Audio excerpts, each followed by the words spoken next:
بسم اللہ الرحمن الرحیم الحمدللہ رب العالمین والصلاة والسلام علی سید الانبیاء والمرسلین۔ ناظرین محترم السلام علیکم، سلامتی کا سفر کے ساتھ تسلیم صابری۔ ناظرین کرام، یہ پروگرام ہر بدھ کو آپ میرے ساتھ دیکھا کرتے ہیں رات 12 بجے سے 2 بجے تک، خصوصاً یو کے، یورپ اور امریکہ کے ہمارے ناظرین کے لیے یہ پروگرام خصوصی طور پر پیش کیا جاتا ہے، اور پاکستان، ہندوستان، بنگلہ دیش کے ان تمام دوستوں کے لیے تو ہے ہی، اس لیے کہ وہ بھی ہمارے لیے بہت خاص ہیں۔ آج جس موضوع کا ہم نے انتخاب کیا ہے، یہ ایک موضوع نہیں ہے یا ایک سٹنگ میں، ایک پروگرام میں ڈسکس ہونے والا ٹاپک نہیں ہے، بلکہ میں آج یہ چیز اناؤنس کرتے ہوئے بڑا فخر محسوس کر رہا ہوں کہ ایک سیریز کا ہم آج سے آغاز کر رہے ہیں۔ اس پروگرام میں اجتہاد اور اس کے تقاضے، ہر دور کے ساتھ تقاضے بدلتے چلے جاتے ہیں۔ حضرت آدم علیہ السلام سے لے کر حضور نبی پاک صلی اللہ علیہ وآلہ وسلم تک کم و بیش 1,24,000 پیغمبر انسان کی فلاح و بہبود، انہیں صحیح راستہ اور برے راستے کا فہم دینے کے لیے، انسانیت کی فلاح کے لیے تشریف لاتے رہے۔ سرکار دو عالم صلی اللہ علیہ وآلہ وسلم کی آمد کے ساتھ ہی نبوت کا سلسلہ ختم ہو گیا، اور پھر اس کے بعد قرآن سنت کی روشنی میں تمام مسائل کا حل، اور جن جن معاشروں میں، جن جن ادوار میں جو بھی مسائل پیش آتے رہے، قرآن اور سنت سے اس مسائل کا حل تلاش کرنے کے لیے، اخذ کرنے کے لیے کہا گیا۔ کچھ قواعد بنائے گئے، کچھ قانون بنائے گئے، کچھ ضوابط بنائے گئے کہ ان کے تحت ان تمام چیزوں کو، وہ دور کوئی بھی دور ہو، اس لیے کہ کوئی دور ایسا نہیں ہے، کوئی مسئلہ ایسا نہیں ہے کہ جس دور میں جس مسئلے کا حل قرآن مجید، احادیث کریمہ میں موجود نہ ہو۔ یہ تو ہمارا ایمان ہے، یقین ہے۔ لیکن بہت ساری سائنسی ایجادات، سائنس کی ترقیاں بھی ساتھ ساتھ چلتی رہیں، یہاں تک کہ انسان چاند پر پہنچ گیا، مصنوعی دل رکھے جانے لگے، مصنوعی اعضاء انسان کے جسم میں رکھے جانے لگے۔ اجتہاد کی ضرورت پڑی کہ اب اسلام کیا کہتا ہے۔ وہ تمام امور جو سرکار دو عالم صلی اللہ علیہ وآلہ وسلم کے دور مبارکہ یا صحابہ کرام کے دور مبارکہ میں اس وقت تک نہیں ہوتے تھے، لیکن ان کا ظہور بعد میں ہونے لگا، اور وہ ترقیاں بعد میں ہوئیں، وہ تمام چیزیں، ان سب چیزوں کا سامنے آنا اگلے ادوار میں ہوتا آیا، تو اب اس کے لیے قرآن اور حدیث کیا حکم دیتا ہے۔ یہ یقین ہم پہلے ہی کر چکے ہیں کہ کوئی مسئلہ ایسا نہیں ہے کہ جس کا حل قرآن اور حدیث کے پاس موجود نہ ہو۔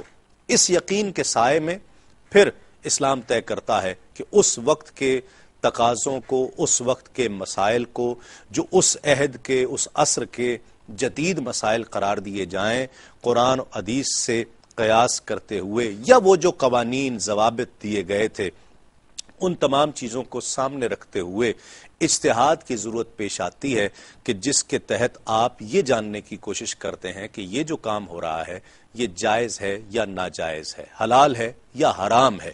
اس کا فیصلہ پھر کون کرے گا؟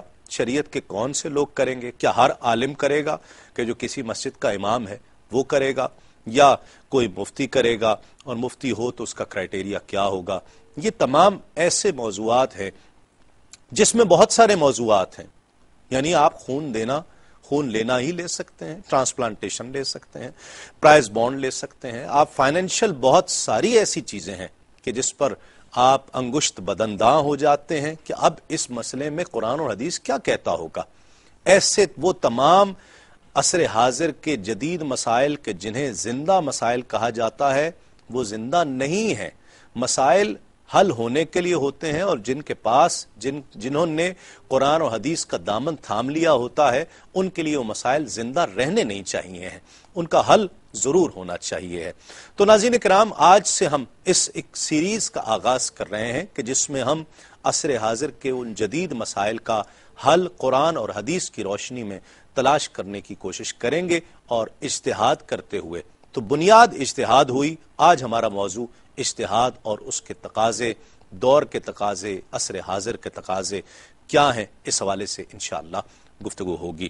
ہمارے درمیان تشریف فرما ہے اس بزم کی رونق، بہت ہی خوبصورت انداز گفتگو آپ کا، ممتاز مستند عالم دین فقہ آپ کی اسپیشلائزیشن ہے، آپ اکثر انہیں ٹیلی ویژن پر دیکھتے ہیں اور فقہ کے مسائل کے حوالے سے بہت خوبصورت اور بہت مستند گفتگو کیا کرتے ہیں۔ مفتی محمد ابوبکر صدیق صاحب ہمارے ساتھ تشریف فرما ہیں، خوش آمدید۔ ان کے ساتھ تشریف فرما ہے ایک اور بہت ہی خوبصورت انداز گفتگو کی حامل شخصیت، آپ کراچی یونیورسٹی میں پروفیسر ہیں اور اس کے علاوہ دنیا بھر میں آپ گھومے ہیں، وہاں کے کلچر کو دیکھا ہے، بڑی گہری نظر سے دیکھا ہے، اسلامی معاملات پر، اسلامی تعلیمات پر آپ بڑی گہری نظر رکھا کرتے ہیں۔ جناب ڈاکٹر محمد احمد قادری صاحب، السلام علیکم، خوش آمدید۔ آپ دونوں احباب کا بہت شکریہ۔ آغاز کرتے ہیں، اجتہاد کہتے کسے؟ اعوذ باللہ من الشیطان الرجیم، بسم اللہ الرحمن الرحیم، الحمد للہ رب العالمین والصلاة والسلام علی سید الانبیاء والمرسلین وعلی آلہ واصحابہ واہل بیتہ وذریاتہ اجمعین والعاقبۃ للمتقین۔ قال اللہ تعالی فاسألوا اہل الذکر ان کنتم لا تعلمون، صدق اللہ العظیم۔ اللہ تبارک و تعالی نے ارشاد فرمایا کہ اگر تمہیں علم نہ ہو تو اہل علم سے پوچھ لو۔ تو اہل علم کا کام کوشش کرنا ہے، اور جو آپ نے کوشچن کیا اجتہاد کے بارے میں جو تعریف بیان کی گئی ہے وہ یہ ان الفاظ میں بیان کی جاتی ہے کہ بذل الجہد لادراک حکم شرعی، کسی بھی شرعی حکم کو معلوم کرنے کے لیے اپنی پوری کوشش کرنا، ٹھیک ہے، یہ اجتہاد کہلاتا ہے۔ اب اس کو ایک اصطلاح کی صورت میں لیا جائے تو پھر اصطلاح کے اعتبار سے اس کی بہت ساری صورتیں نکل جاتی ہیں۔ ٹھیک ہے، ایک تو وہ اجتہاد ہے جو ائمہ مذہب نے کیا، جیسے کہ سیدنا امام اعظم ابو حنیفہ، سیدنا امام شافعی، سیدنا امام مالک اور سیدنا امام احمد بن حنبل۔ ٹھیک ہے، پھر ان بزرگوں نے اپنے جو اصول مرتب فرمائے، ان مرتب کردہ اصولوں کے تحت جو اجتہاد کیا جاتا ہے تو وہ بھی اجتہادی کہلاتا ہے۔ ٹھیک ہے، پھر ہمارے یہاں پہ تو تقریباً 8 یا 7 اقسام جو مجتہدین کی بیان کی گئی ہے، لیکن فی زمانہ جس اجتہاد کی ضرورت ہے وہ جدید مسائل کے احکام کا معلوم کرنا ہے کہ ان کا کیا شرعی حل ہے۔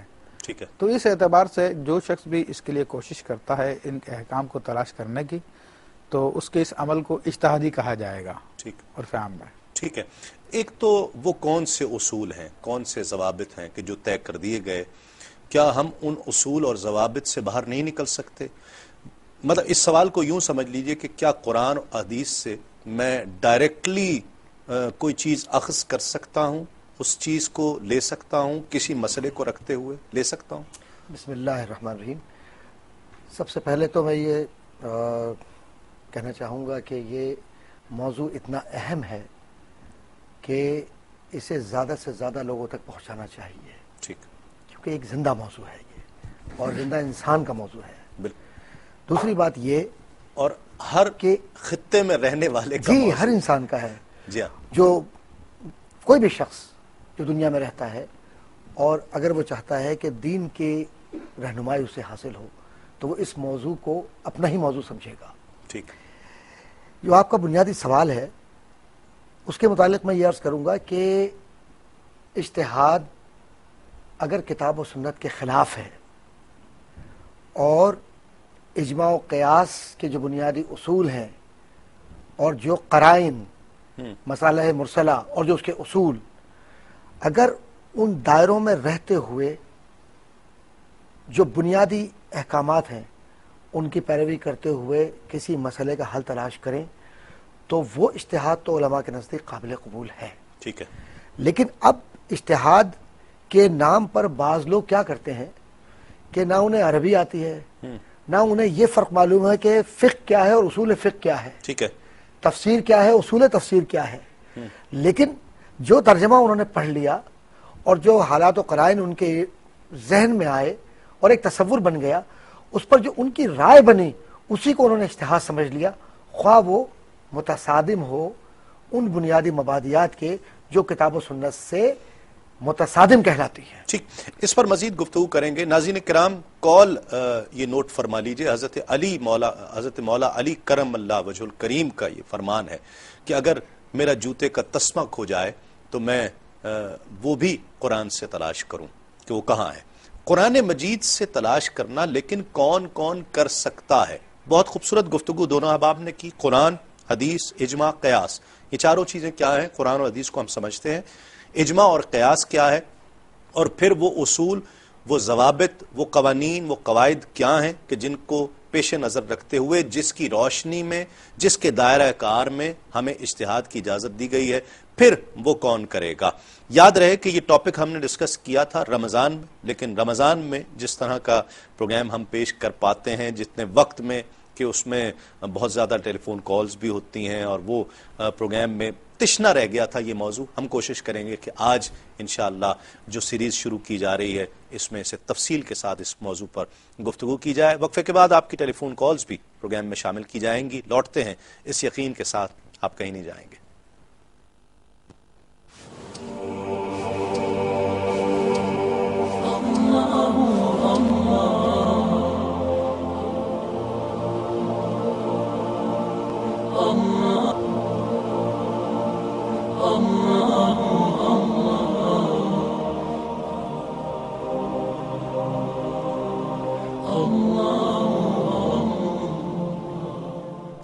ناظرین خوش آمدید، آپ پروگرام دیکھ رہے ہیں سلامتی کا سفر تسلیم صابری کے ساتھ، اور یہ سلامتی کا سفر جاری رہے گا انشاءاللہ۔ اور اس سلامتی کے سفر نے ایک نیا موڑ لیا ہے، ایک نئے موضوع کے ساتھ، ایک نئے انداز کے ساتھ، جس میں ہم آج کوشش کریں گے کہ آج سے جس موضوع کا آغاز ہو رہا ہے، پہلے تو یہ طے کر لیا جائے کہ قرآن، حدیث، اجماع اور قیاس، یہ چار ذرائع ہیں، یہ کیا کیا ہیں؟ قرآن و حدیث تو ہم سمجھتے ہیں بہت کہ کیا واضح ہے۔ ٹھیک ہے، دیکھیں اجماع کا جہاں تک تعلق ہے تو لفظی اعتبار سے اس کا معنی تو مجتمع ہونا ہے، ٹھیک، اور اصطلاحی اعتبار سے ایک زمانے کے تمام مجتہدین کا کسی ایک مسئلے پہ متفق ہو جانا، کسی بھی زمانے کا، ہاں کسی بھی زمانے کے مجتہدین کا ایک مسئلے پہ متفق ہو جانا وہ اجتہاد کہلاتا ہے۔ اس دور میں تو یہ ممکن نہیں، اس دور میں ممکن نہیں ہے یہ، بلکہ ممکن تھا اسی زمانے میں جب صحابہ کرام رضوان اللہ علیہم اجمعین مدینہ منورہ میں تھے، ٹھیک ہے، اور اس کے بعد جب وہ پھیل گئے مختلف جگہوں پر تو اس اجماع کی وہ صورت تو نہ رہی، لیکن بہرحال اب اس میں اکثریت کا اعتبار کیا جانے لگا ٹھیک، کہ امت کے اکثر مجتہد اگر کسی بات پر متفق ہو جائیں تو وہ اجماع ہی کے حکم میں ہے۔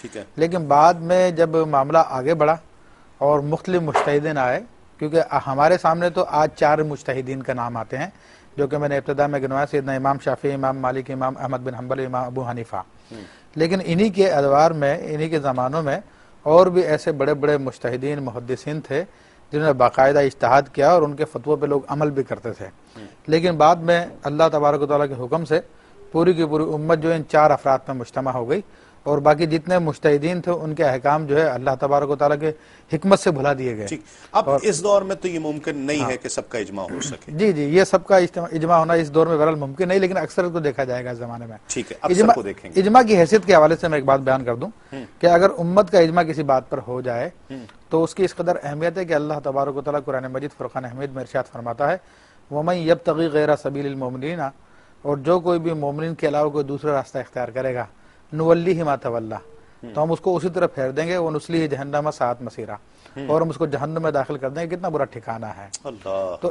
حضرت مجدد الفسانی رحمۃ اللہ تعالی علیہ نے اس بات کی وضاحت کی، حضرت امام تحتاوی رحمۃ اللہ تعالی نے اس بات کو بیان کیا کہ اس زمانے میں اب اجماع نام ہے چاروں مذاہب کے تمام علماء کا کسی بھی ایک مسئلے پہ متفق ہو جانے کا۔ ٹھیک ہے، ٹھیک، کسی ایک حل پر، جی جی جی، کسی حل پر، اور قیاس ہوا کہ وہ قیاس اندازہ کر، قیاس جو ہے اصل میں لفظی معنی تو اندازہ کرنا ہی ہے، ٹھیک، لیکن اس میں قرآن و سنت میں یا اجماع میں کوئی حکم وارد ہوا ہے، اس حکم کو مد نظر رکھتے ہوئے اسی کے مقابل اس کا حکم نکالنا، یہ قیاس کی تعریف میں داخل ہے، لیکن اس کے باقاعدہ اصول ہیں، ان اصولوں کے تحت ایک ایک چیز کو باقاعدہ پرکھا جاتا ہے، پرکھنے کے بعد جو ہے اس کا حکم لگایا جاتا ہے، ورنہ ایسا نہیں کر دیا جاتا۔ میں ایک مثال دے دوں، مثلا دلچسپی کا باعث بھی ہونے کی لوگوں کے لیے، مثلا یہ کہ نبی کریم صلی اللہ تعالی علیہ وسلم کا فرمان ہے کہ نماز میں قہقہہ لگانے سے نماز ٹوٹ جاتی ہے، وضو ٹوٹ جاتا ہے، وضو بھی ٹوٹ جاتا ہے۔ تو اب ظاہری طور پہ تو یہ حکم ہے، لیکن علماء فرماتے ہیں صلاۃ جنازہ میں اگر کوئی قہقہ لگا کے ہنسے تو نہ وضو ٹوٹے گا، نماز بہرحال ٹوٹ جائے گی اس کی، وضو نہیں ٹوٹے گا۔ ٹھیک ہے، تو اب اس کے اندر بڑی باریکی ہے، یہاں پہ قیاس بتاتا ہمیں کہ اس میں فرق کیا ہے، کہ نبی علیہ الصلوۃ والسلام کا جو حکم ہے وہ صلاۃ مطلق کے لیے ہے، جو کہ رکوع سجود والی نماز ہوتی ہے، لیکن صلاۃ جنازہ رکوع سجود والی نماز نہیں ہے، صلاۃ مطلق نہیں ہے، تو اس لیے اس کا حکم جو اس نماز پہ متعدی نہیں کریں گے ہم۔ ٹھیک ہے، تو یہ بڑی باریکیاں ان سب کو مد نظر رکھے میں سمجھ گیا. بہت اچھی بات. ایک چیز اسی تناظر میں ایک اور کلیئر کر کے پھر ہم ڈاکٹر صاحب کو بھی اس گفتگو میں شامل کرتے ہیں. کیا اجماع اور قیاس، قرآن حدیث اجماع اور قیاس، قرآن حدیث اور اجماع، یہ تین چیزیں تو واضح نہیں ہیں. مثال کے طور پر میں ایک مسئلہ لیتا ہوں کہ گردہ لگایا جا سکتا ہے یا نہیں، گردے کی ٹرانسپلانٹیشن، میں اسے سمجھنا چاہ رہا ہوں. قرآن میں واضح طور پر موجود نہیں، حدیث میں واضح طور پر موجود نہیں. اجماع ہو نہیں سکتا کہ اس دور میں ممکن نہیں ہے، اور جس دور میں اجماع کا آپ ذکر کر رہے ہیں وہاں یہ چیز ڈسکس نہیں ہوئی ہوگی. رہ گیا قیاس، تو کیا صرف قیاس پر کرنا ہوگا؟ اس کو چیز اس کے مثبت کے یا منفی ہونے میں تلاش کرنے کے لیے؟ دیکھیں، اس میں قیاس کے حوالے سے بات ہے کہ قیاس جب بھی ہم کریں گے تو یا تو کسی قرآن کی آیت طیبہ کو سامنے رکھ کے کریں گے، ٹھیک ہے، یا کسی حدیث مبارکہ کو سامنے رکھ کے کریں گے، یا اجماع کے کسی ایسے مسئلے کو جو اس سے مشابہ اس کو سامنے رکھ کے کریں گے. مطلقاً عقل کی بنیاد پہ ہم کوئی فیصلہ نہیں کر سکتے، کیونکہ آج کل ہم نے یہ دیکھا ہے کہ بعض لوگ جو ان کی عقل جس چیز کو اچھا کہتی ہے تو کہتے ہیں اس میں کیا حرج ہے، یہ کر لینا چاہیے، یہ تو بہت اچھا کام ہے. مولا کائنات سیدنا علی کرم اللہ وجہ الکریم، جن کی عقل کا ہم اندازہ نہیں کر سکتے، بے شک ان کے علم کا اندازہ نہیں کر سکتے کہ اس زمانے میں زمین کا وزن آپ نے بتا دیا تھا. اللہ، تو کہ جس زمانے میں یہ آپریٹرز نہیں تھے سب کچھ، تو آپ کے علم کی گہرائی کو ہم کیا جانیں. آپ فرماتے ہیں کہ دین کا مدار عقل پہ نہیں ہے، دین کا مدار پیروی پہ، اطاعت پر ہے. اگر دین کا مدار عقل پہ ہوتا تو میں مسح، پاؤں کو جو مسح کیا جاتا ہے وہ میں پاؤں کے اوپر سے نہیں نیچے سے کرتا، کیونکہ مٹی وغیرہ تو نیچے لگتی ہے نا انسان کے پاؤں کے. لیکن شریعت جب مسح کا حکم دیتی ہے تو وہ کہتی ہے اوپر سے مسح کیا جائے. تو آپ نے یہ وضاحت کر دی کہ دین کا مدار جو مطلقاً عقل پہ نہیں ہے. تو آج کل ہمارے یہاں پہ جدید جو مجتہدین کہلاتے ہیں جن کو علم نہیں ہے، تو وہ اپنی عقل کی کسی بات کو درست قرار دے دے تو کہتے ہیں بس جناب یہ تو دین کا حصہ ہو گیا. ٹھیک. اچھا، مجتہد کون ہونا چاہیے، ہم اس پر بات کرتے ہیں. کیا میں نے قرآن مجید کا ترجمہ یا کئی تراجم پڑھ لیے، یا اس سے بڑھ کر میں عربی جانتا ہوں، عربی میری زبان ہے فرض کریں، یا میں نے عربی سیکھی ہے، تو کیا میں اس قابل ہو گیا کہ میں کسی مسئلے کا حل قرآن سے براہ راست لے سکوں؟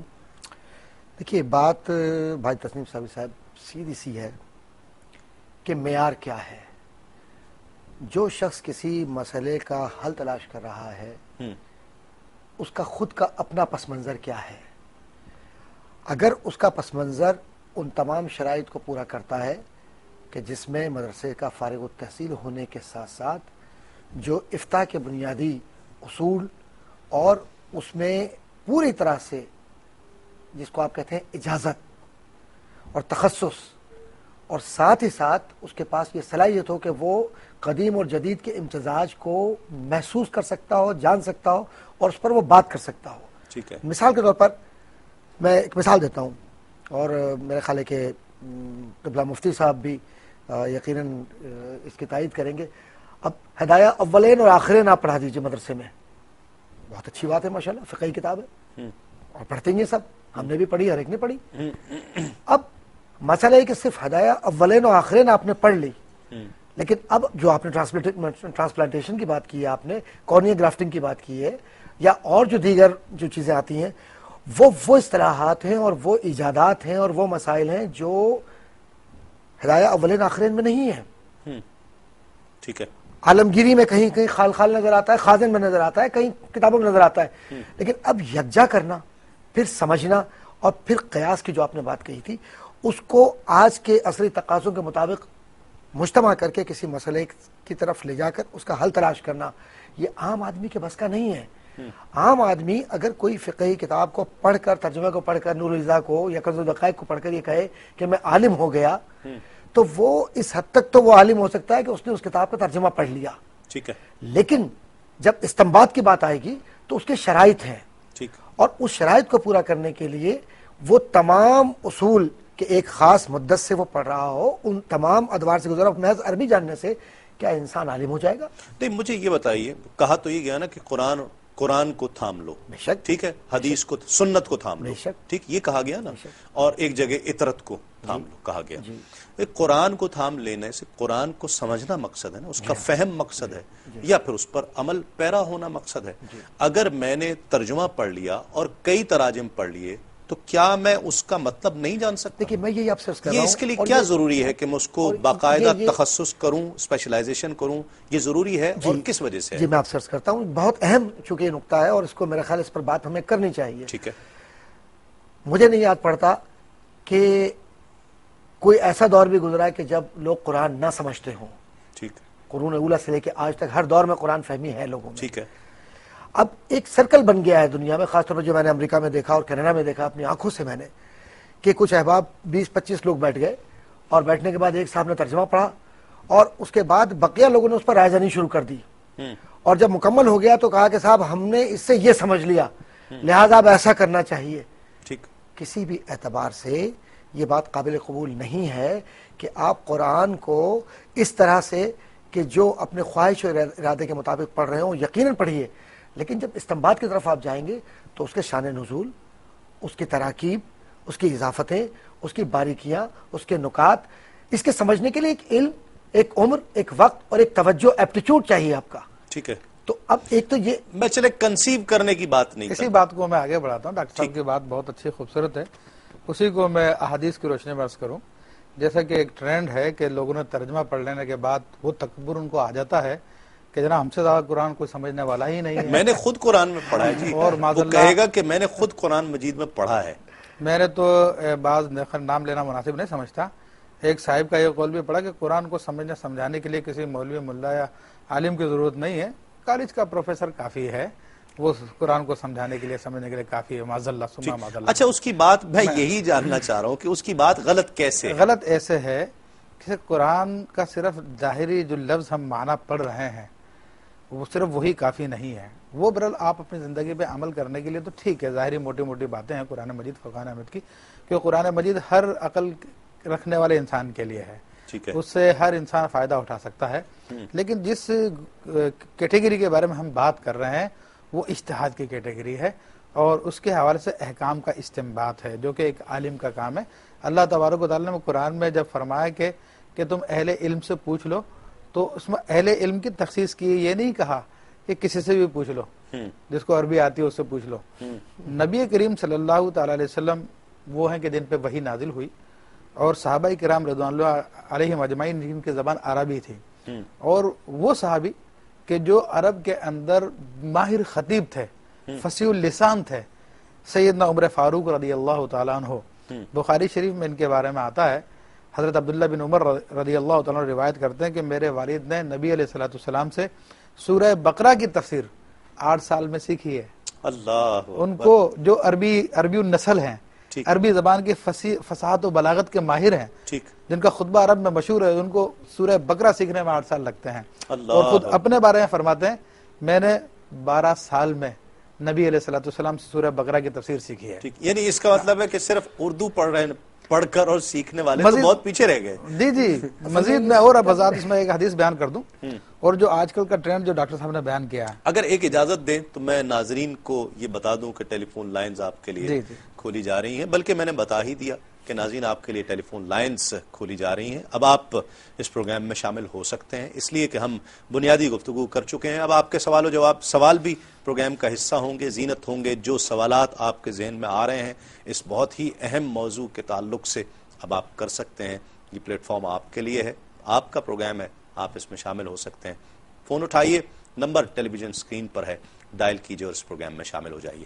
جی مفتی صاحب، جیسے ڈاکٹر صاحب نے ذکر کی، یہ بات یہ صرف عام لوگوں کا کینیڈا اور امریکہ تک مخصوص نہیں ہے، بلکہ ہمارے یہاں پہ میڈیا جو ہے اس کو پیش کر رہا ہے۔ کسی اداکار کو، کسی گلوکار کو بٹھا دیتے ہیں اور اس کے بعد وہ قرآن کی آیت کا ترجمہ پڑھتے ہیں اور اس کے بعد وہ رائے زنی کرتے ہیں۔ تو نبی کریم صلی اللہ تعالی علیہ وآلہ وسلم کے جن کے ذریعے ہم تک یہ قرآن پہنچا ہے، آپ علیہ الصلوۃ والسلام کی صحیح حدیث ہے، آپ علیہ الصلوۃ والسلام ارشاد فرماتے ہیں من قال فی القرآن برائیہ فقد اخطأ ان اصابہ، کہ جو شخص قرآن میں اپنی رائے سے کچھ کہے تحقیق اس نے گناہ کیا، اگرچہ کہ اس کے بعد صحیح ہو۔ اللہ اکبر۔ اب غور کر لیجیے، الفاظ پہ غور کر لیجیے کہ اگر صحیح بھی ہیں تو بھی اس نے گناہ کیا۔ اور ایک روایت میں آتا ہے من افتى بغیر علم لعنته ملائکۃ السماء والارض، جو بغیر علم کے فتویٰ دے اس پر آسمان اور زمین کے فرشتے لعنت کرتے ہیں۔ تو ان لوگوں کا حال ملاحظہ کر لیجئے کہ جو لوگ ترجمے پڑھ کر لوگوں کے اوپر جو ہے عقیدے بیان کرنے چلے ہیں، لوگوں کو جو ہے اب فقہ سکھانے چلے ہیں اور دین سکھانے چلے ہیں. اور یہ کیسے ہو سکتا ہے؟ ناظرین، وقفہ ہے اذان کا، اور اذان کے وقفے کے بعد ایک مرتبہ پھر لوٹتے ہیں اس یقین کے ساتھ آپ کہیں نہیں جائیں گے.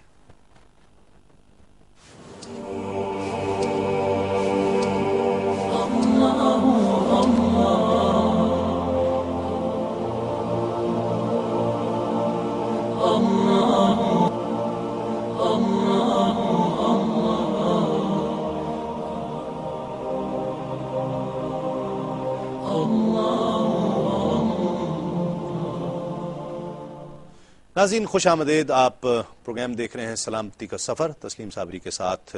ڈاکٹر صاحب، مسئلہ کس نہج پر پہنچ جائے کہ اب اجتہاد کی ضرورت محسوس کی جائے گی؟ بات بڑی سادہ سی یہ ہے کہ ہر دور میں تبدیلیاں آتی ہیں، ٹھیک، تغیرات بھی ہیں. انسان جس درجہ ترقی کرتا ہے اتنے ہی اس کے مسائل کی نوعیت بھی بدلتی جاتی ہے. ٹھیک. کل کا انسان کچھ رہا، لیکن آج کا انسان جو ہے 100 سال بعد کچھ اور ہوگا. وہ اس تمام صورتحال میں بہت بنیادی ذمہ داری ان مسلمانوں کی جن کی براہ راست خواہشات اس بات سے متصل ہوں کہ وہ دین کے معاملات کو سنجیدگی کے ساتھ سمجھنا چاہتے ہیں، وہ علماء کرام کے سامنے زانو ادب طے کریں. ٹھیک. دوسری بات یہ ہے کہ جو علماء آج علماء ہیں وہ بھی انسان ہی ہیں. ٹھیک. جو ماضی کے علماء کرام گزرے ہیں وہ بھی انسان ہی تھے. فرق صرف اتنا یہ کہ ایک عام انسان دین پر توجہ نہیں دیتا سیکھنے کے لیے، اور جب سیکھنے کے عمل کا وہ حصہ بن جائے اور سیکھ لے تو کوئی پابندی نہیں ہے اس پر کہ وہ عصری مسائل پر بات نہ کرے.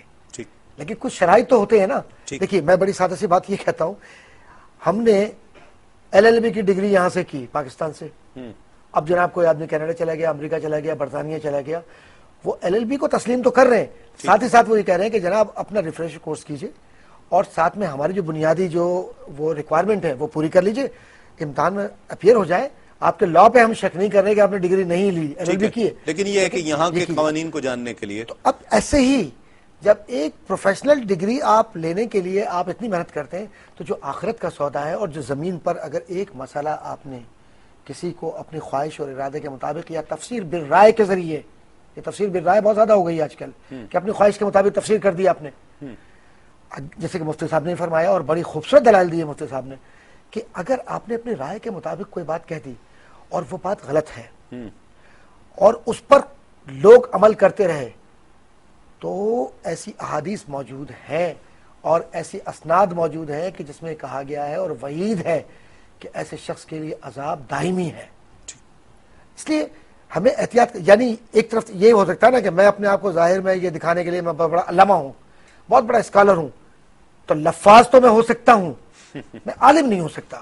دیکھیے عالم ہونے میں جو بنیادی شرائط ہیں وہ کوئی ریووک نہیں کر سکتا اس کو، ایون علامہ صاحب بھی نہیں کر سکتے، کوئی مفتی اعظم بھی نہیں کر سکتے. اس لیے نہیں کر سکتے کہ وہ اصول ہیں، آپ ان کو ریووک نہیں کر سکتے. آج یہ ہوتا ہے کہ 4 کتابیں نہیں، 1.5 کتاب بھی نہیں پڑھی پوری، اور فعلا یفعل فعلا پڑھا اور کہا کہ میں عالم بن گیا، علامہ بن گیا، اور ظاہری کچھ چیزیں کچھ جمع کر لیں، کچھ اصطلاحات، کچھ انگریزی کچھ عربی کی تھوڑی کچھ اصطلاحات استعمال کر لیں، کچھ کلیات یاد کر لیے اور کہا کہ صاحب عالم ہو گئے. نہیں، مطلقاً ان چیزوں سے مسائل پیدا ہو رہے ہیں اور اس کی اسپیشلائزیشن ریکوائرڈ ہے، وہ تو ہم بات کر چکے ہیں. میں تو یہاں تک معاملہ ہے کہ 8 سال مجھے QTV پر پروگرامز کرتے ہوئے ہو گئے اور بہت چھوٹے چھوٹے مسائل جن کا حل میں جانتا ہوں. میں نے درجنوں بار ان علماء کرام سے، مفتیان کرام سے، مفتی ابوبکر صاحب سے، مفتی اکمل صاحب سے میں نے سنے ہیں. مجھے اچھی طرح یاد ہے کہ ہاں اس مسئلے کے حل کا یہ مسئلے کا حل یہ بتایا گیا تھا. اس کے باوجود میں جرت نہیں کر سکتا اگر کوئی مجھ سے پوچھے کہ بھائی میں کوئی عالم تو نہیں ہوں، آپ عالم سے پوچھیں، گو کہ اس کا جواب میں جانتا ہوں، لیکن میں کوٹ کرنے سے بھی ہیزیٹیٹ کرتا ہوں کہ نہیں یہ میں اس قابل نہیں ہوں کہ میں یہ ڈیزائن. یہ آپ کا سنجیدہ رویہ ہے، یہ آپ کا سنجیدہ رویہ ہے. ناظرین مسئلہ یہ ہے کہ لیکن اس پر اللہ اور اس کے رسول کا بڑا کرم ہے کہ جو یہ کم از کم جاننے کی کوشش کرتا ہے کہ میں یہ کام کرنے جا رہا ہوں، دین اس حوالے سے کیا کہتا ہے، شریعت اس حوالے سے کیا کہتی ہے. میں جاب چینج کرنے جا رہا ہوں، میں ظہر کی نماز میں ایسے کسی ماحول میں پڑھتا ہوں کہ میں جہاں ظہر کی نماز نہیں پڑھ سکتا تو میں ظہر کی نماز کو ادا کیسے کر سکتا ہوں؟ کیا میں اسے بعد میں آ کے پڑھ سکتا ہوں یا وہیں وقت نکالنا پڑے گا؟ کسی بھی چھوٹے سے چھوٹے معاملے میں جب انسان یہ تجسس کرنا شروع کر دیتا ہے، اس تشویش میں لاحق ہو جاتا ہے کہ شریعت اس حوالے سے کیا کہتی ہوگی، قرآن حدیث اس حوالے سے کیا کہتا ہوگا، میں یہ سمجھتا ہوں کہ یہ اللہ اور اس کے رسول کا بہت بڑا کرم ہو جاتا ہے اس پر. اور بہت سے ایسے لوگ ہیں کہ جن کی ٹیلی فون کالز ہمیں پروگرامز میں بھی آتی ہیں کہ ہم یہ جاننا چاہتے ہیں، یہ جاننا چاہتے ہیں. ہم ان کے سوالات سن کر حیران ہو جایا کرتے ہیں کہ لوگ ایسے بھی سوچتے ہیں کہ سوچنا چاہیے ہے. جو بنیادی ارکان ہیں، نماز، روزہ، حج، زکوٰۃ، اس میں بھی کچھ تبدیلیاں آئی ہیں وقت کے ساتھ اور اجتہاد کی ضرورت پڑی ہے. دیکھیں اس میں اصل جو عبادات ہیں ان میں تو کوئی تبدیلی نہیں ہے، لیکن موقع کے اعتبار چھوٹی سے، موٹی اس طرح کے جیسے جہاز پر نماز کیسے جی اسی اعتبار سے میں کر رہا ہوں. جہاز پہ نماز ہے، چاند پہ نماز ہے، اور بہرحال نبی علیہ السلام کے ظاہری حیات طیبہ میں تو کشتی بھی نہیں تھی جو استعمال نہیں کی گئی تھی، تو اس کے حوالے سے نماز کے مسائل ہیں. اور پھر جس طرح کہ آج میڈیا سامنے آ گیا تو تصویروں کے معاملے سے ایک خاص حکم ہے، تو ٹیلی ویژن کی تصاویر کا کیا حکم ہوگا. یہ پھر اسی نماز کے اندر لاؤڈ اسپیکر کا استعمال ہے اور اس کے آواز کو دیگر جگہ تک پہنچانے کا استعمال ہے. سارے کے سارے یہ سارے کے سارے بہرحال اس میں آ جاتے ہیں، جس کے بارے میں اجتہاد علماء نے کیا بھی ہے. اور اس میں البتہ یہ ضرور ہے کہ علماء کی رائے مختلف رہی ہے، بعض کے دلائل مختلف رہے ہیں، بعض کے جواز کے، بعض کے ناجائز کے، تو بہرحال اس میں ضرورت بہرحال پیش آئی ہے اس حوالے سے. ٹھیک ہے، لیکن جو اس کے اہل ہیں وہی اجتہاد کریں. جو غیر اہل ہیں وہ کون ہیں؟ اجتہاد کے اہل لوگ کون ہیں اور اس کا کرائٹیریا کیا ہے؟ دیکھیں اجتہاد کے اہل لوگ، اس کا کرائٹیریا، اس کو ہم مختصر لفظوں میں کہیں تو اس کو قرآن مجید فرقان حمید کی تمام نصوص کا علم ہو کہ قرآن مجید فرقان حمید میں کیا کیا اللہ تبارک و تعالی نے حکم دیا ہے، کون سا حکم ناسخ ہے، کون سا حکم منسوخ ہے. کیونکہ ناسخ و منسوخ بھی ایک زبردست علم ہے. مولا کائنات سیدنا علی کرم اللہ وجہ الکریم کو ایک شخص کو مسجد میں خطاب کرتے ہوئے دیکھا آپ نے، تو آپ نے اس سے فرمایا کیا تمہیں قرآن کے ناسخ و منسوخ معلوم ہے؟ تو اس نے کہا نہیں. تو آپ نے فرمایا نکل جاؤ ہمارے مسجد سے، تو تمہیں یہی نہیں معلوم تم کیا خطاب کرو گے، کیا لوگوں کو واعظ کرو گے. اس کو ناسخ و منسوخ معلوم ہے. پھر اس آیت کے بہت سارے معنی ہوتے ہیں، پھر اس کے معنی سے اخذ کرنے کے لیے بڑے اس کے اندر یعنی فقہی اصول ہوتے ہیں. ان اصولوں کے اعتبار سے عبارت النص ہوتی ہے، ظاہر النص ہوتی ہے اور اقتضاء النص ہوتا ہے. یہ سارا کا سارا معاملہ دیکھ کے حکم نکالا جاتا ہے، ان چیزوں سے آگاہی ہو. پھر نبی علیہ السلام کی احادیث کی بات آتی ہے تو احادیث میں ضعیف ہے، حسن ہے اور صحیح ہے، ان سارے کے سارے مراتب کو جانتا ہو. پھر احادیث میں بھی ناسخ و منسوخ پائے جاتے ہیں، ان کو بھی وہ جانتا ہو. پھر احادیث مقید ہوتی ہے، مطلق ہوتی ہے. تو کس حدیث کو اندر ایک حدیث میں مطلق حکم آیا، اس کو اس کا مقید نہیں معلوم تو وہ اپنی طرف سے چھوڑ دے گا ایک فتویٰ اس کے اوپر. میرا اندازہ یہ کہتا ہے، اسی طرح میری عقل یہ کہتی ہے. اسی طرح قیاس کا ہے. قیاس جب ہم کسی مسئلے کو کرتے ہیں اس کا مقیس اور مقیس علیہ دیکھا جاتا ہے. تو اب مقیس اور مقیس علیہ دیکھا جانے کے لیے ایک میں موجودہ ایک مجتہد کی مثال دیتا ہوں آپ کو. اگر اجازت دے تو میں ایک ٹیلی فون کال. جی بالکل. السلام علیکم. ہیلو، السلام علیکم تسلیم انکل. وعلیکم السلام. تسلیم انکل میں کنول نواز بات کر رہی ہوں راول پنڈی سے. کیسے ہیں آپ؟ اللہ کا شکر ہے، آپ ٹھیک ہیں؟ الحمدللہ. تسلیم انکل سب سے پہلے تو آپ کی گیسٹ کو بہت بہت السلام علیکم. وعلیکم السلام. آج ماشاءاللہ سے بہت ہی انٹرسٹنگ ٹاپک، آپ اتنے عرصے بعد لائیو آئے اور بہت ہی انٹرسٹنگ ٹاپک لے کر آئے. میں آپ کے اتنے عرصے بعد نہیں، میں تو 1 مہینے کے بعد آیا ہوں. جی ہمارے لیے نا یہ بہت بڑا عرصہ ہے. چلیں یہ تو آپ لوگوں کا پیار ہے، ہماری جو چھوٹی بہن ہے یہ تو آپ کا پیار ہے بیٹا. بس تسلیم انکل آپ کا رتبہ ایسا نا کہ بس ہم آپ سے عقیدت بہت کرتے ہیں. تسلیم انکل میں نے آپ سے نا 2 کوشچن مفتی صاحب سے کرنے ہیں. ایک تو آپ کے ٹاپک سے ریلیٹڈ ہوگا اور سیکنڈلی آپ سمجھ لیں کہ تھوڑا ریلیٹڈ ہے اور تھوڑا نہیں بھی ہے. فرسٹ تو یہ کہ تسلیم انکل میں نے دنیاوی پڑھے لکھے ایک شخص کو بڑی بے باکانہ انداز سے اس ٹاپک پہ کمنٹ کرتے ہوئے سنا کہ بھئی میں تو کہتا ہوں میں مروں تو میں اپنی چیزیں کس لیے لے کے جاؤں، میں تو اپنی آنکھ بھی ڈونیٹ کروں گا، اپنا گردے بھی ڈونیٹ کروں گا، اپنی ہر چیز ڈونیٹ کر دوں گا کہ کسی کا تو بھلا ہو. ہم نے دنیا میں تو کسی کا بھلا نہیں کیا، مرتے دم تک بھلا کر لیں. تو مجھے ابھی بتائیں اس کا یہ ایسا کہنا کیسا. اور سیکنڈ مجھے آج کل بڑا ٹرینڈ ہوا ہے ایکسٹینشنز لگوانے کا نا لڑکیوں میں. تو یہ اس کی میں نے ہسٹری تھوڑی نوٹ کی کہ کیا، تو اس سے پتہ چلا کہ چائنیز لڑکیوں کے بال ہوتے ہیں بالکل، کیونکہ ان کے اسٹریٹ بال ہوتے ہیں نا، تو ہر ایک نے نا ابھی ایکسٹینشنز لگوانے شروع کر دی ہیں، وہ چائنیز لڑکے اپنے بال اس طرح دیتی ہیں اسٹریٹ بالکل بال، اور پھر ہمارے ہاں لوگ وہ لگواتے ہیں. تو کیا یہ لگوانا درست کیا ہے؟ کہتے ہیں اسے، ایکسٹینشن؟ جی جی، یہ بہت زیادہ آج کل گنجے لوگوں نے بھی نا ایکسٹینشن ہر کرتے ہیں یا ویسے لگاتے ہیں؟ اچھا کیسے کرتے ہیں وہ، مطلب بالوں میں بال جوڑ دیتے ہیں یا کیا کرتے ہیں؟ نہیں تسلیم انکل، جس طرح نا وگ ہوتی ہے نا، وہ وگ تو آرٹیفیشل ہوتی ہے نا، ایکسٹینشن ریئل بال ہوتا ہے، ریئل چائنیز. اچھا ہیئر ٹرانسپلانٹیشن وہ تو مشہور ہے. نہیں ٹرانسپلانٹیشن نہیں، transplantation extension. I'm talking about extensions. There's a lot of difference between sorry transplantation and extension. Patches جو لگاتے ہیں. ہاں جی، لمبے لمبے بال ہوتے ہیں، ان کے اوپر کلپس لگاتے ہیں اور اندر کی طرف سے لگاتے ہیں تاکہ پتہ نہ چلے کہ اصلی ہے یا نقلی، اور ہوتے بھی ہاں original ایک ہیں. جو یہ معاملہ ہے نا کہ کسی کو پتہ نہ چلے ہم نے کیا کیا ہوا ہے، جی جی، یہ بھی لبرٹی ہے ہمیں. ہاں جی، یہ آپ مجھے بتائیں کہ درست ہے کہ نہیں. اور پہلے سوال کا جواب مجھے ضرور دیں کہ علماء کرام کا جب فتویٰ ہے کہ ٹرانسپلانٹیشن جائز نہیں ہے، تو پھر بھی لوگ اپنی ویوز دیتے ہیں اس طرح بے باکانہ انداز میں. تو بہت حیران ہوں. نہیں اس پر تو ابھی بحث ہونی ہے نا، ابھی یہ تو آج ٹاپک نہیں ہے کہ ٹرانسپلانٹیشن جائز ہے یا نہیں ہے، یہ تو ابھی اس پر تو بات نہیں ہوئی ہے. چلے ٹھیک ہے، ہم دیکھتے ہیں مفتی صاحب کو. ہاں یہ تو مفتی صاحب کی رائے جانیں گے، یہ تو اب ہم ان سے پوچھیں گے کہ جائز ہے یا نہیں ہے. میں اور آپ تو نہیں کہہ سکتے کہ جائز ہے یا نہیں. ٹھیک ہے نا؟ ہاں اس کا بالکل آپ کو جواب دیں گے. جو باقی آپ کا سوال ہے انشاءاللہ وہ بھی پوچھیں گے. کیا کہتے ہیں مفتی صاحب؟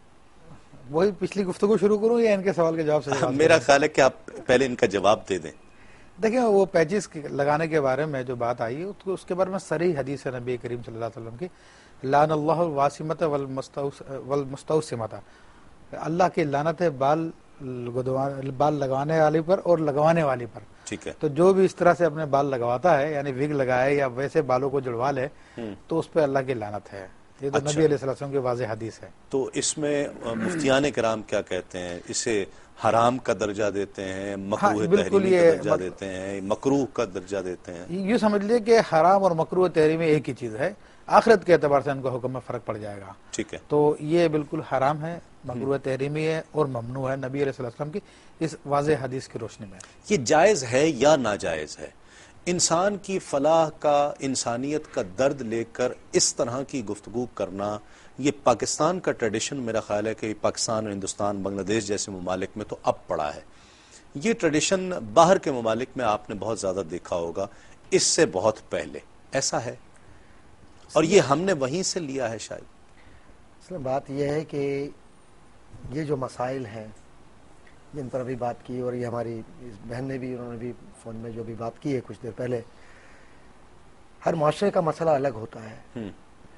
اور ظاہر ہے کہ علماء کرام کے جو طبقات ہیں وہ واضح اپنی آراء کتاب و سنت کے مطابق دے چکے ہیں، اور اس میں تفصیلی طور پر جب آپ آئندہ پروگرام کریں گے انشاءاللہ تو اس میں آئے گی یہ چیزیں.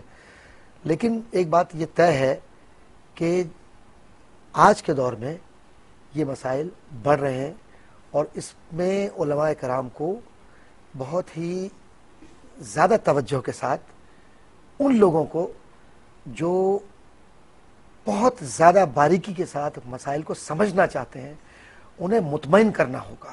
جی. اور اگر آپ مطمئن نہیں کرتے تو اس کا نتیجہ یہ ہوتا ہے کہ صرف ہم نے کچھ بیان کر دیا اور سننے والے نے سن لیا، اس کے بیچ میں کیا ہوا کہ وہ مس کمیونیکیشن آتی ہے. اس مس کمیونیکیشن کا فائدہ وہ لوگ اٹھاتے ہیں جن کا تعلق اسلام سے نہیں ہوتا، یا تھوڑا سے ذرا سے کچھ اپنے آپ کو ماڈرنائز کرتے ہیں. تو وہ کہتے ہیں کہ دیکھیے صاحب، ہمیں تو یہ کہہ کر یہ کہہ دیا گیا صاحب یہ ناجائز ہے، اس کا جواز نہیں دیا گیا کہ اس کا جسٹیفیکیشن کیا ہے. لہذا چونکہ لاجیکل جسٹیفیکیشن اس میں نہیں آ رہا اور ہمیں یہ کہہ دیا گیا آپ چپ ہو جائیے بس اتنا ہی کافی ہے، تو اس کے نتیجے میں کیا ہوتا ہے کہ جو کمزور عقیدے کے لوگ ہیں، کمزور ذہن کے نوجوان ہیں، نوجوانوں میں زیادہ یہ وسوسہ پیدا کیا جاتا ہے، تو وہ آہستہ سے نکل کر اس طرف چلے جاتے ہیں جہاں پر عقل کی بنیاد پر فیصلے شروع ہو جاتے ہیں، اور وہیں سے وہ بہت بڑا سوالیہ نشان اور شعوری جو جہل ہے وہ پروان چڑھتا ہے. اس لیے علماء کرام کی یہ بنیادی ذمہ داری تھی، ہے اور رہے گی کہ وہ بہت ہی توجہ کے ساتھ نوجوانوں کو خاص طور پر جب سمجھائیں تو ان کو ان کے معیار کے مطابق جا کر سمجھائیں. ٹھیک ہے. کیونکہ نوجوان نہ عربی جانتے ہیں. میں ان چیزوں کو ان معاشروں سے بھی جوڑنا چاہتا ہوں کیونکہ یہ پروگرام خاص طور پر ان لوگوں کے لیے پیش کیا جا رہا ہے, کینیڈا, امریکہ, یو کے, یورپ, ان لوگوں کے لیے جو خاص طور پر یہ پیش کیا جا رہا ہے کہ وہاں کے مسائل ہمارے ہاں سے بہت مختلف ہیں کہ شاید یہاں کے لوگ اس کا تصور ہی نہیں کر سکتے. عید جیسے بقرہ عید ہے, وہاں پر بہت مختلف انداز سے کہ سلاٹر ہاؤسز بنے ہوئے ہیں, وہاں پہ وہ دے دیں گے کس طرح ہو رہا ہے, کیا ہو رہا ہے, یہ جانور تک نہیں دیکھتے, وہ تو پیسے دے دیے, آپ الاؤڈ نہیں ہے کہ آپ اندر جائیں. بہت سی جگہوں پر تو ایسے بھی ہے, وہ خود ہی جو کچھ بھی انہوں نے کیا. بہت ساری ایسی چیزیں ہیں کہ جو وہاں سے میں یہی عرض کرنا چاہتا ہوں کہ دیکھیے پاکستان میں چونکہ ماشاءاللہ نظام معاشرت ہمارے گھروں کا اسلامی ہے, جو بچے باہر پروان چڑھ رہے ہیں, میں سارے بچوں کی بات نہیں کر رہا, لیکن میں نے جن کا مطالعہ کیا اور جن نوجوانوں کے ساتھ رہنے کا اتفاق ہوا مجھے اور پوچھنے کا, سمجھنے کا, پڑھانے کا انہیں, آپ یقین جانیے کہ دو چیزیں ان کی یہاں بہت اہم ہیں. ٹھیک ہے. ایک تو بڑی مشکل سے مطمئن ہوتے ہیں, اور دوسرا یہ کہ اگر آپ نے انہیں روکنے کی کوشش کی کہ صاحب یہ کہہ دیا گیا بس اس پر آپ عمل کیجئے, وہ کسی بھی چیز کی جسٹیفیکیشن چاہتے ہیں. ہاں جسٹیفیکیشن, تو جسٹیفیکیشن وہ بغاوت کی طرف چلے جاتے ہیں. یہی تو میں کہہ رہا ہوں, آج کے ٹاپک کا ناظرین مقصد ہی یہی ہے کہ قرآن, حدیث, اجماع, قیاس یہ آپ کو جسٹیفیکیشن ہی تو دے رہا ہے بے شک کہ یہ اس وجہ سے ایسا ہے. شفیق الرحمان صاحب ہمارے ساتھ کراچی سے ٹیلی فون لائن پر ہیں. السلام علیکم. السلام علیکم تسلیم بھائی. وعلیکم السلام. جی شفیق صاحب.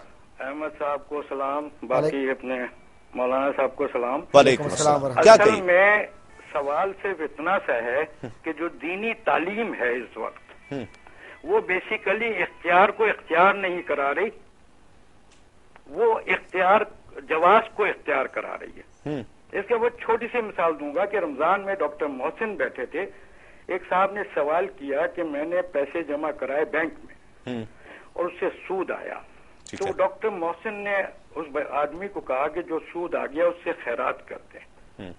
یہ بیسیکلی دینی تعلیم میں اختیار کو اختیار کرنے کا ہمیں سبق کوئی نہیں دے رہا. بیسیکلی فی زمانہ ہمارے پاس چیلنجز اتنے ہیں کہ ہم ان کو صحیح جواب دینے کے بجائے جواز کا اختیار پیدا کر رہے ہیں. یہ ہے سب سے بڑا مسئلہ. اس کو اگر منیمائز نہ کیا گیا تو مذہب میں کنفیوژنز بڑھتی چلی جائیں گی. آپ چاہتے ہیں کہ کسی بھی چیز کو جسٹیفائی کیا جائے؟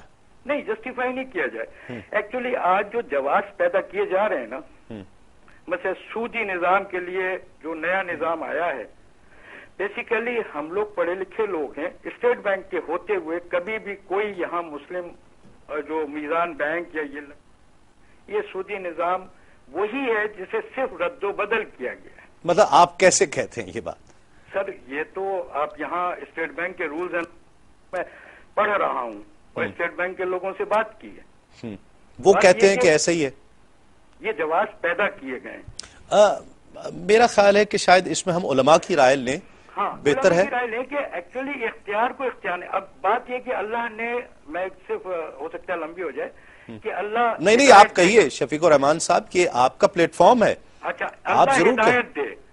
اگر آپ بس کوئی بھی نام لیے بغیر آپ اپنا موقف ضرور بتائیے. اللہ ہدایت دے یہ ہم کہتے ہیں, تو کیا دین مکمل نہیں ہوا؟ جب ہدایت اگر نہیں ملے گی تو میں تو جو کچھ کر رہا ہوں سزا و جزا کا تو کوئی جواز ہی نہیں رہا. اہدنا الصراط المستقیم کا معنی بھی ذہن میں رکھیے گا.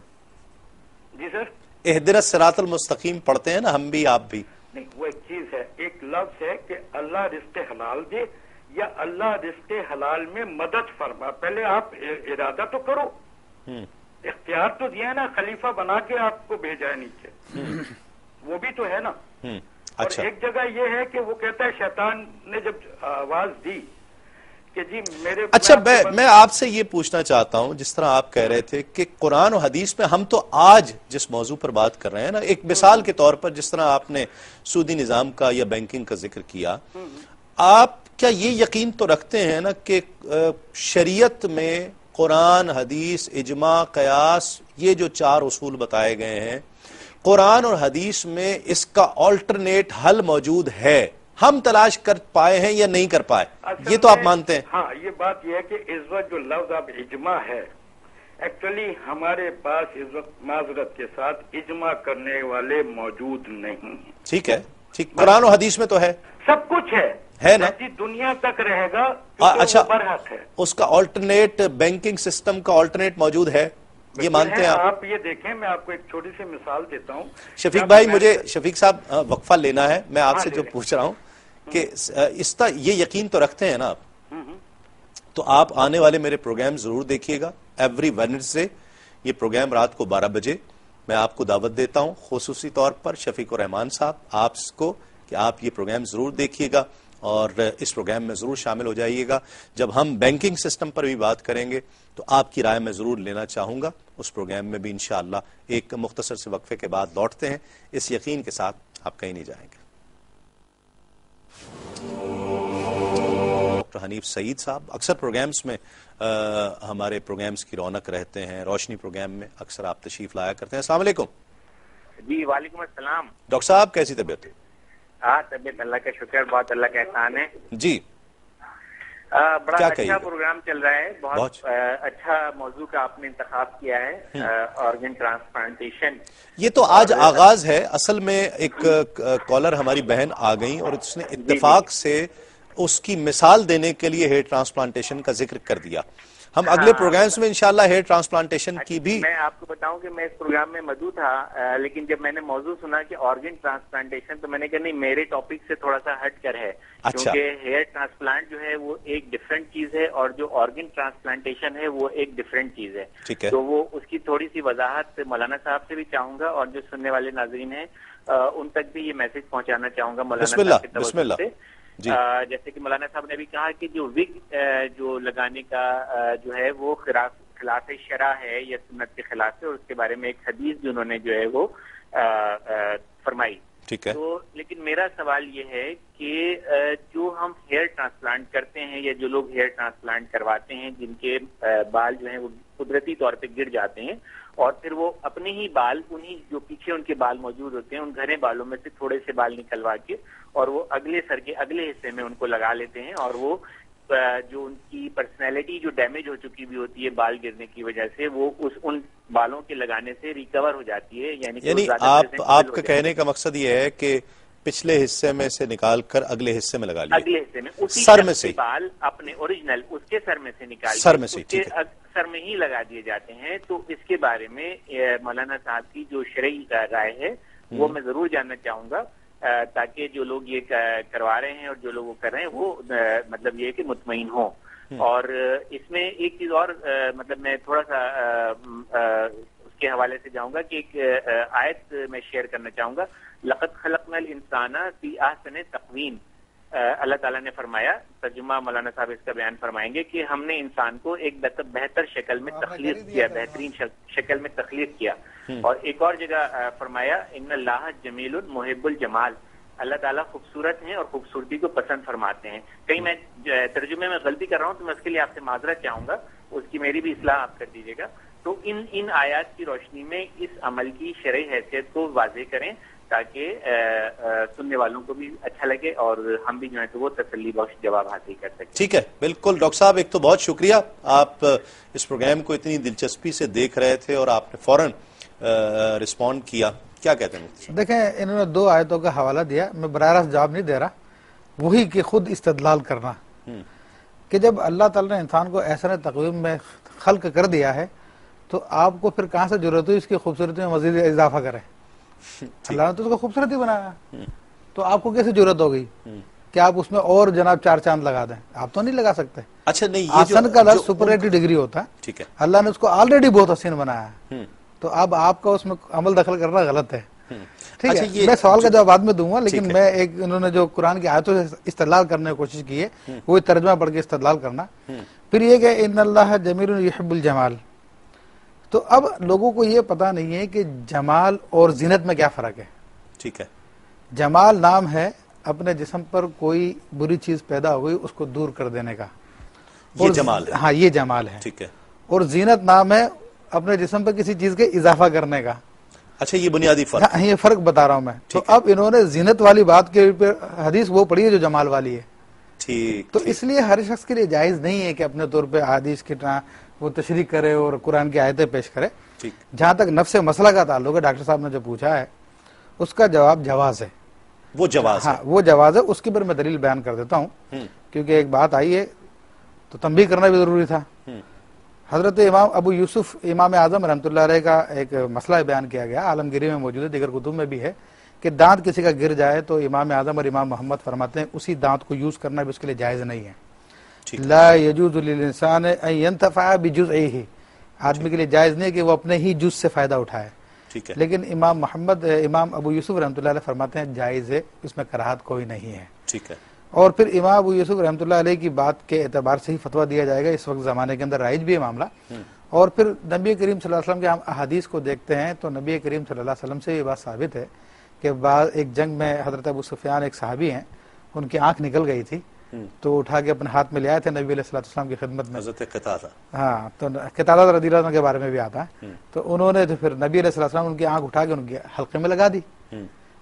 تو یہ حدیث سے ثابت ہے مسئلہ.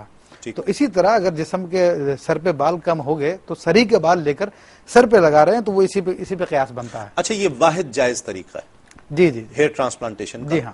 اس کے علاوہ نہیں؟ ٹھیک.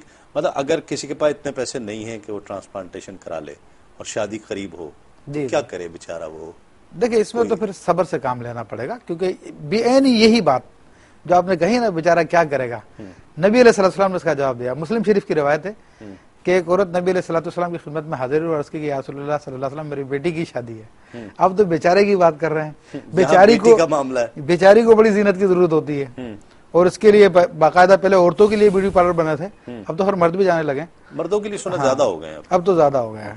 تو وہ نبی علیہ السلام کی خدمت میں جب آ کے عرض کی کہ میری بیٹی کے سر میں بال نہیں ہے، کیا میں یہ بالوں کا گچھا لگا دوں اس کو؟ تو نبی علیہ السلام نے منع فرما دیا کہ نہیں. ٹھیک. وہ وگ کے جی جی جی اس میں آتی ہے. جی جی ٹھیک.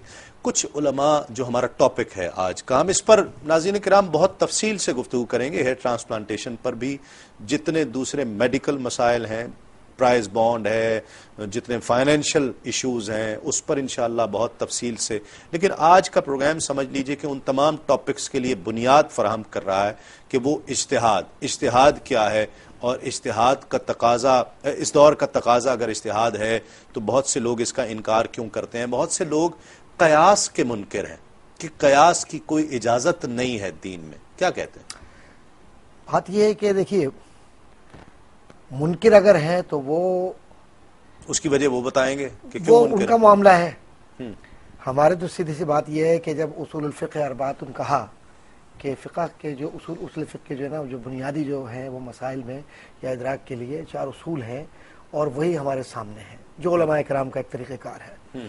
اور پھر قیاس ظاہر ہے کہ ایک ایسا اہم. اچھا، پہلے یہ پوچھ لوں کہ قرآن، حدیث، اجماع، قیاس، یہ 4 اصول ہیں، یہ کون کہتا؟ یہ کس نے کہا ہے؟ تمام علماء کرام کی مکمل طور پر اس میں اجتماعی رائے ہے. اور جتنی بھی کتب آج کی تاریخ تک درس نظامی اور اس سے پہلے کی بھی جو کتب ہیں ان میں یہ ساری جواز موجود ہیں. یہ اصول ضوابط موجود ہیں؟ جی موجود ہیں. اس کو علماء صاحب موجود ہیں، یہ اس کی تشریح بھی کر سکتے ہیں. میں خالب اس کا مفتی صاحب، ڈاکٹر صاحب کی بات کو آگے بڑھا دوں میں. جی بالکل، یہ بالکل درست بات ہے، اور یہ ڈاکٹر صاحب نے درست فرمایا کہ 1400 سال سے یہ سلسلہ چلا آ رہا. اور یہ چاروں کے چاروں اصول نبی کریم صلی اللہ علیہ وسلم کی تعلیمات سے ماخوذ ہیں. جیسے قرآن تو قرآن ہے، حدیث حدیث ہے. اجماع کی بات میں قرآن کی آیت سے پہلے حوالہ دے چکا ہوں کہ اللہ تبارک و تعالی نے اجماع کو برقرار رکھا اور اس سے انکار کرنے والے کو اللہ تبارک و تعالی نے جہنم کی وعید سنائی. ٹھیک ہے. جہاں تک قیاس کی بات ہے تو یہ کسی بھی دور کے اجماع کی جی جی جی جی ٹھیک ہے. کیونکہ نبی علیہ السلام، پھر اس کے اوپر دلیل بھی حدیث سے بھی ہے، لا تجتمع امتی علی الضلالۃ، میری امت گمراہی پہ جمع نہیں ہوگی. ٹھیک. لیکن یہ تو میں جس کا ذکر کر رہا ہوں کہ اجماع اس دور کا، جی جی دیکھیں، گویا مثال کے طور پر گردے کی ٹرانسپلانٹیشن اس دور کا مسئلہ ہے، تو کیا اس دور کے علماء سب اس پر اتفاق کرتے ہیں؟ ایک بات اس میں عرض کروں اگر مفتی صاحب اجازت یا دیں. ٹیلی ویژن اس دور کا مسئلہ ہے تو کیا اس دور کے تمام علماء اس پر اتفاق کرتے ہیں؟ جی جی جی اگر تمام علماء اس بات پہ اتفاق کرتے ہیں تو وہ اجماع میں ہے، یا اکثریت علماء کی اس پہ اتفاق کرے تو وہ اجماع ہی کے حکم میں داخل ہے. اکثر جی جی جی وہ اجماع کے حکم. دیکھیے اختلاف رائے جہاں تک بات یہ ہے چونکہ بات بار بار الجھ رہی ہے تو اس کو تھوڑا سا سلجھا لیں. میں جو چیز رہ جاتی ہے الجھی بھی میں چاہتا ہوں، میں نمائندہ ہوں سر. میں نہیں، آپ کا انداز بڑا اچھا ہے. یوں کر لیتے ہیں اس کو کہ آج کے دور میں کیا ہم جو مسائل ہیں ان کو کتاب و سنت اجماع و قیاس کی روشنی میں حل کر سکتے ہیں، اور اگر کر سکتے ہیں تو اس کے اصول و ضوابط کیا ہوں گے؟ ٹھیک ہے. آپ بار بار چونکہ ٹرانسپلانٹیشن کی بات کر رہے ہیں، بار بار ہم کبھی کچھ اور حوالے دے رہے ہیں، تو ہم یوں دیکھتے ہیں، میں مثال کے طور پر دے رہا ہوں. آپ سے فرما دیا، لیکن آپ بہت بنیادی بات کہہ رہے ہیں، اس کی وضاحت کی ضرورت ہے. معاملہ یہ ہے کہ جتنے مسائل ہیں زندہ لوگوں کے ہیں نا، ٹھیک، اور زندہ معاشروں میں زندہ لوگوں کے مسائل مختلف ہو سکتے ہیں. مثال کے طور پر پاکستان کا رہنے والا جو شخص ہے، اگر وہ کسی فقہی مسئلے کو آج کے دور میں اس طرح دیکھ رہا ہے تو ضروری نہیں کہ وہ یورپ کا بیٹھا ہوا شخص وہ بھی اس مسئلے کو اسی نگاہ سے دیکھ رہا ہو. بڑا فرق ہے. اب جو لوگ قیاس کو، بات کیونکہ وہاں سے شروع ہوئی تھی، قیاس کو نہیں مانتے، وہ معاملہ تو بالکل الگ ہے، لیکن کیا قیاس کی اہمیت کو نظر انداز کیا جا سکتا ہے؟ کیونکہ قیاس بیسک آپ کے وہیکل ہے، وہ چیزوں کو ٹرانسفارم کر رہا ہے، وہ ایک ذریعہ ہے، وہ ادلہ اربعہ میں سے یا 4 دلائل میں سے ایک قوی دلیل ہے، وہ کہ وہ چوتھی دلیل ہے، آخری دلیل ہے، آخری حصہ ہے.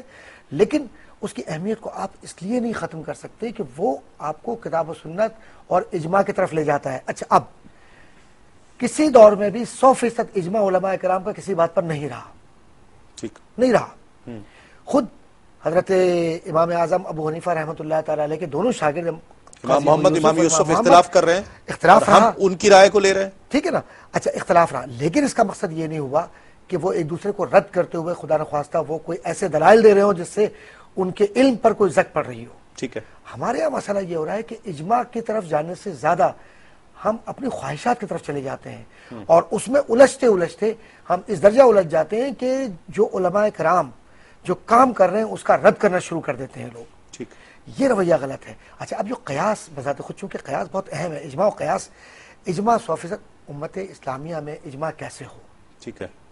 ہر علاقے کا مسئلہ مختلف ہے. ہاں، جن علاقوں کے لوگ علماء کرام رہنے والے ہیں، وہ علاقے کے لوگ اپنے حوالوں سے اگر اجماع کی طرف جاتے ہیں، مثال طور پر ہیوسٹن کا رہنے والا، ظاہر ہے کہ جو شخص چاند دیکھ رہا ہے یا رویت ہلال کی طرف جا رہا ہے، کیا وہ نیو یارک کے رہنے والے کی طرف رجوع کرے گا کہ وہاں پر جو ٹائم ڈیفرنس ہے کہیں 3 گھنٹے کا ہے، کہیں 4 گھنٹے کا ہے، کہیں 2 گھنٹے کا ہے، تو اس میں کیا طریقہ کار ہوگا؟ تو علماء نے یہ وہاں طے کیا کہ وہاں اجتماعی طور پر وہ بیٹھتے ہیں اور اپنے اپنے علاقوں کے لیے یا اسٹیٹس کے لیے وہ فیصلے کرتے ہیں. ٹھیک ہے. وہ اجماع ہی ہے. ٹھیک. لیکن اگر آپ یہ کہیں کہ جب ہیوسٹن کے علماء کے فیصلے کو پاکستان میں نافذ کر دیا جائے، یا پاکستان کے علماء کا یا سعودی عرب کے علماء کا فیصلہ پوری دنیا میں نافذ کر دیا جائے، یہ تو ممکن نہیں ہے. ٹھیک ہے. بعض لوگ اس خواہش کا اظہار تو کرتے ہیں، لیکن خواہش ایون یو کے یورپ میں کچھ دن، ایام ایسے، بلکہ کچھ ماہ ایسے آتے ہیں کہ جب عشاء کا وقت داخل ہی نہیں ہوتا، جی، مغرب کا وقت رہتا ہے، اور وہیں سے پھر سورج جو ہے وہ طلوع ہو جاتا ہے، فجر کا وقت ہو جاتا ہے. تو وہاں پر ایک قیاس، لیکن میں نے مختلف لوگوں کو مختلف اوقات میں نماز پڑھتے ہوئے دیکھا ہے. قیاس کے حوالے سے بات چل رہی تھی. قیاس کے منکر، دیکھ، قیاس کے منکر کے لیے یہ شخص ایسا ہے جس نے حدیث نبی کریم صلی اللہ علیہ وسلم میں نظر نہیں کی، ورنہ ہم نبی کریم صلی اللہ تعالی وسلم کی احادیث پہ دیکھتے ہیں تو باقاعدہ عملی طور پہ بھی اس کی مثالیں موجود ہیں، اور باقاعدہ تقریری طور پہ سنت سے بھی ثابت ہے. جیسے کہ حضرت معاذ ابن جبل رضی اللہ تعالیٰ عنہ کو نبی کریم صلی اللہ علیہ وسلم نے یمن کی طرف حاکم بنا کر بھیجا، تو بہت سیاستہ کی حدیث ہے، بخاری مسلم میں موجود ہے. تو آپ علیہ الصلوۃ والسلام نے ارشاد فرمایا کہ معاذ تم فیصلہ کس طرح کرو گے؟ تو عرض کی کہ یا رسول اللہ صلی اللہ علیہ وسلم کوئی بھی مسئلہ ہے تو قرآن سے تلاش کروں گا. فرمایا اگر اس میں نہ پاؤ تو فرمایا کہ پھر میں سنت نبی صلی اللہ علیہ وسلم کو دیکھوں گا.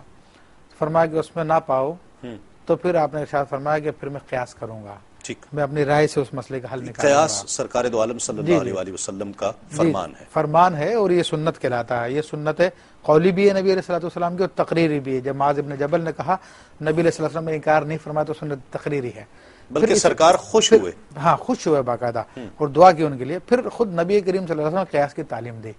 یہ نسائی شریف کی روایت ہے کہ ایک نبی علیہ السلام حج کا موقع ہے، ایک عورت نبی کریم صلی اللہ علیہ وسلم کی خدمت میں آئی اور عرض کی کہ یا رسول اللہ صلی اللہ تعالیٰ علیہ وسلم کہ میرے والد صاحب حج کا ارادہ کرنا چاہتے تھے، حج کرنا چاہتے تھے، لیکن ان کا انتقال ہو گیا، تو کیا میں ان کی طرف سے حج کروں؟ تو نبی کریم صلی اللہ علیہ وسلم نے ڈائریکٹ ان کو جواب ہاں یا نہیں دیا. فرمایا اگر تمہارے والد پہ کوئی قرضہ ہوتا کیا تم ادا کرتی؟ تو اس نے کہا بالکل ادا کرتی. اس پر آپ نے بات ختم فرما دی. صحیح. تو اب حج کے آپ نے خود قیاس کی تعلیم دی نبی کریم صلی اللہ تعالی علیہ وسلم نے. تو قیاس بالکل ثابت ہے, قرآن و سنت سے ثابت ہے. البتہ جو غلط قیاس لوگ کرتے ہیں اور ان کو قیاس کے اصول نہیں معلوم ہوتے کہ مقیس کیا اور مقیس علیہ کیا ہے, تو وہ غلطی اصول اگر معلوم ہو اس پر اگر غلطی ہو جائے تو وہ ایک الگ معاملہ ہے. جی جی. لیکن اصول ہی معلوم نہیں ہے اور وہاں پر قیاس کرنے کی کوشش کی جا رہی ہے تو پھر پیاس ہی پیاس رہ جائے گی, قیاس کہاں رہے گا, مانی جائے.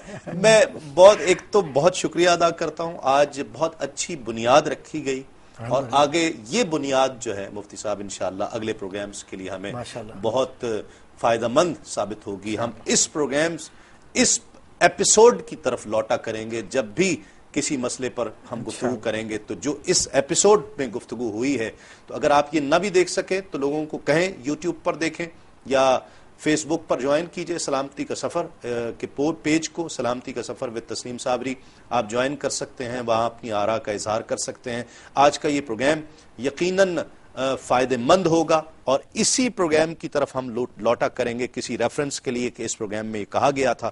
تو آج کا اس پروگرام میں بہت شکر گزار ہوں مفتی محمد ابوبکر صدیق صاحب کا, ڈاکٹر محمد احمد قادری صاحب کا.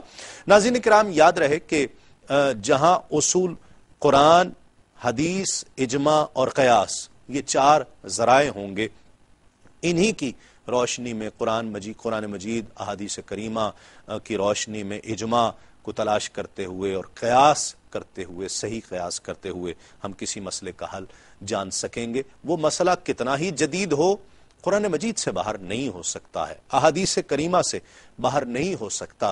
اسی یقین کے ساتھ یہ سیریز چلے گی اب پروگرامز کی.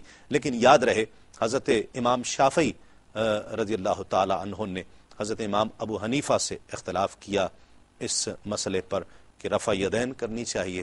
حضرت امام اعظم امام ابو حنیفہ رفع یدین نہیں کیا کرتے تھے.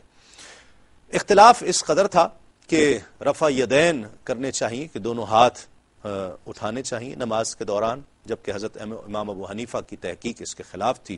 حضرت امام شافعی نے استاد ہونے کے باوجود اس سے اختلاف کیا, لیکن جب امام شافعی حضرت امام ابو حنیفہ کے مزار پر جایا کرتے تھے تو اپنی تحقیق کے مطابق نماز نہیں پڑھا کرتے تھے.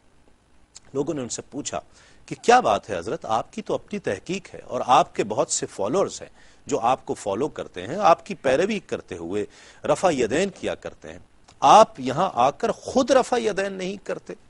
کہا کہ میں اتنے بڑے امام کی بارگاہ میں آؤں اور اپنی تحقیق سے نماز پڑھوں, مجھے شرم آتی ہے. میں آج اتنے بڑے امام کے پاس آیا ہوں. علم کا اختلاف کسی بھی موضوع پر ہو, کسی جزوی موضوع پر, تو وہ رحمت کا باعث ہوتا ہے, برکت کا باعث ہوتا ہے. کہا گیا کہ جب علماء میں کسی بات پر اختلاف ہو جائے تو یہ برکت کا باعث ہے, اسے برا نہ جانا جائے, اسے برا نہ سمجھا جائے.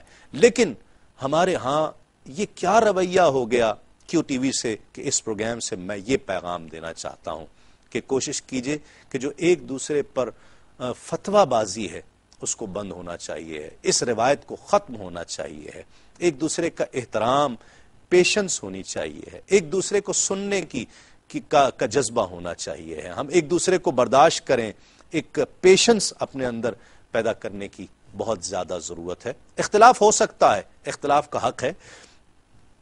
شفیق الرحمان صاحب تشریف لائے, ڈاکٹر حنیف صاحب تشریف لائے, انہوں نے 1-2 چیزوں میں اختلاف کیا, ہم نے اسے بہت حق دیا, پورا حق دیا اور آئندہ بھی دیں گے. آپ اگر کسی چیز سے اختلاف کرنا چاہتے ہیں ضرور آئیے, یہ پروگرام آپ کے لیے ہے, آپ کا ہے, لیکن ایک دوسرے کے احترام کے ساتھ یہ بہت زیادہ ضروری ہے. جس چیز کی مسلمانوں میں پوری دنیا میں سب سے زیادہ کمی ہے اور جس کی سب سے اشد ضرورت ہے وہ ایک دوسرے کا احترام ہے. ایک دوسرے کو مسلمان جاننا ہے, ایک دوسرے کو مسلمان جانتے ہوئے ان کا احترام کرنا ہے, ایک دوسرے کو سننے کا جذبہ پیدا کرنا ہے. سیدھا کافر کہہ دینا یہ ایک مسلمان کا کام نہیں ہے, یہ علماء کا کام ہوا کرتا ہے کہ وہ علماء کسی نظریے پر, کسی عقیدے پر, کسی کام پر وہ کفر کا فتویٰ لگاتے ہیں. یہ عام انسان کا, میرے جیسے, آپ جیسے لوگوں کا یہ کام نہیں ہے. ہمیں ایک دوسرے کا احترام کرنا چاہیے. اگلے پروگرام میں انشاءاللہ ٹرانسپلانٹیشن، جتنے میڈیکل کے پروگرام جو مسائل ہیں، بلڈ ڈونیشن، یہ سب آپریشنز ہو گئے، ڈرپ کا لگنا، یہ سب چیزیں انشاءاللہ شامل ہوں گی، پوسٹ مارٹم بھی شامل ہوگا. تو یہ موضوع ابھی تو شروع ہوا ہے. انشاءاللہ سلامتی کا سفر جاری رہے گا. اپنے میزبان تسلیم احمد صابری کو اجازت دیجیے. تسلیمات.